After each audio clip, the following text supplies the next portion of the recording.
Bienvenue sur cette chaîne YouTube consacrée au procès contre Michael Jackson ayant eu lieu en 2005. Sur cette chaîne, je résume le procès jour après jour en m'appuyant sur la retranscription du procès venant du tribunal de Santa Maria en Californie. Si vous ne l'avez pas déjà fait, je vous recommande fortement de visionner mes vidéos précédentes afin d'avoir une vision précise du déroulement de ce procès et de prendre connaissance de l'ensemble des informations.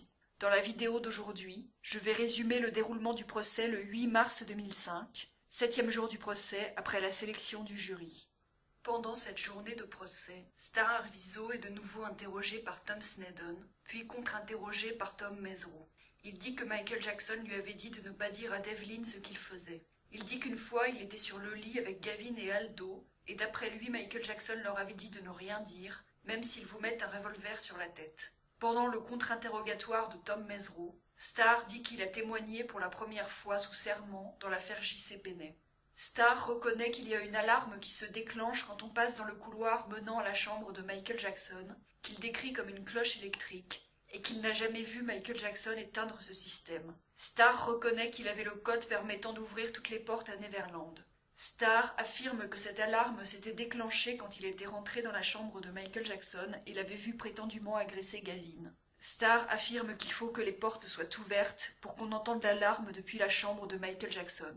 Star reconnaît que Tom Sneddon lui a téléphoné le matin même pour clarifier quelque chose. Il dit qu'il a déjà rencontré Bill Dickerman une fois et Larry Feldman probablement 2 fois. Tom Mesereau fait remarquer que Star a donné différentes descriptions dans différentes circonstances des agressions qu'il affirmait avoir vues. Il a donné différentes descriptions de ce que Gavin et Michael Jackson portaient. Il a donné différentes descriptions de ce que Michael Jackson est supposé avoir fait. Il a parfois dit que Michael Jackson avait la main au-dessus des sous-vêtements de Gavin, et parfois dit à l'intérieur. Il a parfois dit que Gavin portait un pyjama, et parfois dit qu'il portait des sous-vêtements. Il a dit auparavant que Michael Jackson avait touché les fesses de Gavin et non son entrejambe. Star réagit aux questions de Tom Mesereau en niant ou en disant « je ne me rappelle pas ». Star affirme qu'il n'utilisait pas vraiment de gros mots avant que Michael Jackson lui en apprenne. Tom Mesereau lui montre une déposition du 15 décembre 2000 sur l'affaire J.C. Penney, dans laquelle Star avait affirmé habiter à El Monte chez ses grands-parents. Star avait affirmé dans sa déposition avoir été mannequin pour J.C. Penney.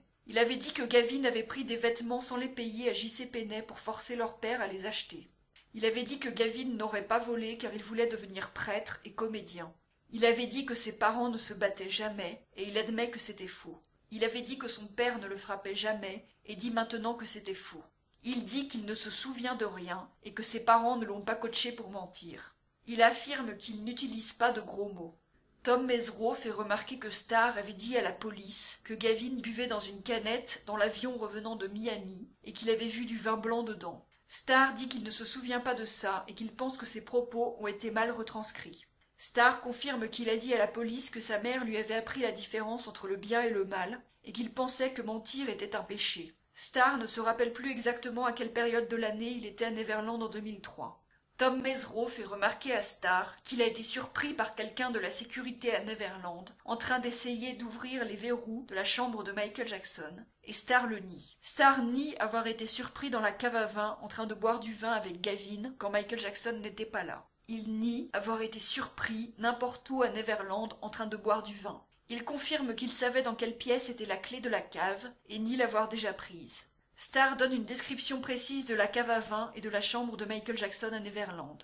Star admet que Gavin et lui ont été surpris dans la chambre de Michael Jackson quand Michael Jackson n'était pas présent. Il dit que c'était pour dormir. Star affirme que Michael Jackson leur avait ouvert la chambre pour qu'ils puissent y dormir quand il n'était pas là. Star nie que quelqu'un les ait surpris dans la chambre et leur ait demandé de partir. Il nie avoir fouillé dans la chambre avec Gavin en l'absence de Michael Jackson. Tom Mesereau montre à Star une photo de magazine que Star avait identifié comme les magazines que Michael Jackson leur avait prétendument montrés à Neverland. Tom Mesereau attire l'attention sur un magazine, Barely Legal, et Star répète que Michael Jackson le lui a montré. Mesereau fait remarquer que le magazine a été publié en août 2003, alors que les Arvizo ont quitté Neverland en mars 2003 et n'y sont pas revenus. Star change alors de version en disant qu'il n'a jamais dit que c'était exactement ce magazine. Star nie avoir été surpris en train d'essayer de fouiller dans la valise où Michael Jackson avait rangé certains magazines pornographiques. Star affirme qu'il n'avait jamais vu de magazine pornographique avant que Michael Jackson ne lui en montre. Il nie avoir été surpris avec Gavin en train de regarder des magazines pornographiques à Neverland. Tom Mesereau fait remarquer que Starr a affirmé devant la police que Frank Cassio et Michael Jackson leur avaient montré un site comme AOL, et Starr répond qu'il avait dû oublier la moitié de sa phrase parce qu'il était nerveux. Tom Mesereau fait remarquer à Starr qu'il savait aller lui-même sur Internet, alors que Starr affirme n'avoir jamais vraiment utilisé Internet avant d'aller à Neverland. Tom Mesereau fait remarquer que Starr avait dit devant les shérifs qu'ils avaient pu aller sur un site ayant pour adresse teenpussy.com.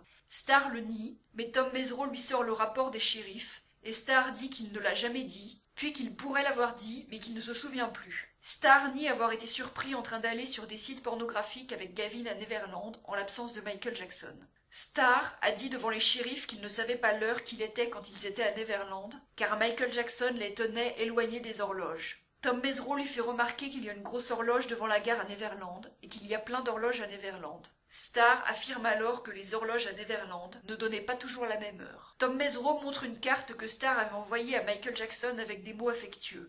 Starr admet qu'il décrivait Michael Jackson comme une figure paternelle, mais nie que sa mère lui ait dit d'envoyer la carte. Il affirme qu'il avait recopié ce qui était écrit sur une carte du supermarché. Starr avait notamment écrit « Quand nos cœurs sont brisés en petits morceaux, nous t'aimons toujours et nous avons besoin de toi avec chaque petit morceau de notre cœur, parce que tu nous guéris toujours d'une manière très spéciale. » Sur la carte, Starr répétait à Michael Jackson qu'il l'aimait et lui donnait son numéro de téléphone. Il lui souhaitait une joyeuse fête des pères et la carte avait été signée aussi par Devlin et Gavin.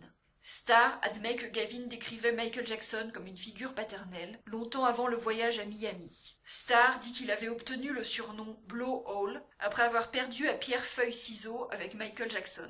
Tom Mesereau fait remarquer que Starr avait dit à Stanley Katz que Michael Jackson avait mis sa main sur l'entrejambe de Gavin, puis il a changé de version et a dit que la main était dans le pantalon de Gavin et a parlé de masturbation. Starr dit qu'il n'a jamais dit que Michael Jackson masturbait Gavin, il a dit qu'il le touchait en se masturbant. Tom Mesereau fait remarquer à Starr qu'il avait dit à Stanley Katz que Michael Jackson frottait son pénis contre les fesses de Gavin lors de la deuxième agression présumée. Starr le nie, et Tom Mesereau suggère de lui montrer le témoignage de Stanley Katz devant le grand jury, mais Starr ne veut pas. Starr nie avoir dit à Michael Jackson qu'il voulait devenir acteur. Il dit qu'il n'a jamais dit à personne qu'il voulait être comédien. Starr affirme que Frank Cassio l'avait menacé juste avant le tournage de la vidéo avec Amine Mosley le 20 février 2003. Starr avait dit au shérif que c'était parce que il savait déjà ce que Michael nous avait fait, et si nous leur avions dit la vérité, il serait allé en prison. Tom Mesereau fait remarquer que les shérifs affirment que les agressions sexuelles auraient commencé le 20 février 2003. Starr confirme qu'il avait utilisé un télescope sur une colline à Neverland avec Gavin, qu'il avait pu voir la maison pour inviter où sa mère logeait, et qu'elle n'était pas dedans si on regardait par la fenêtre, alors que Starr dit qu'elle n'en sortait jamais. Tom Mesereau parle d'un moment où Janet Arvizo était au cinéma de Neverland avec ses enfants. Starr l'admet, puis Starr dit que ses souvenirs se mélangent et qu'en fait, Janet n'y était pas. Tom Mesereau fait remarquer qu'avec le télescope qu'ils ont utilisé, Gavin et Starr pouvaient voir les horloges de Neverland. Starr répond qu'il y a les arbres qui bloquent la vue et ne permettent pas de voir l'horloge devant la gare, puis dit qu'ils n'ont pas cherché à regarder l'horloge avec le télescope. Puis il dit qu'on peut voir l'horloge ailleurs en passant en voiture en bas. Tom Mesereau fait remarquer que l'horloge de la gare de Neverland est éclairée la nuit. C'est ici que se termine ce résumé de la journée de procès. Si vous voulez lire la retranscription du procès, vous trouverez le lien de la retranscription sous la vidéo. Si vous appréciez mon travail, je vous encourage à vous abonner, à liker la vidéo et à la partager.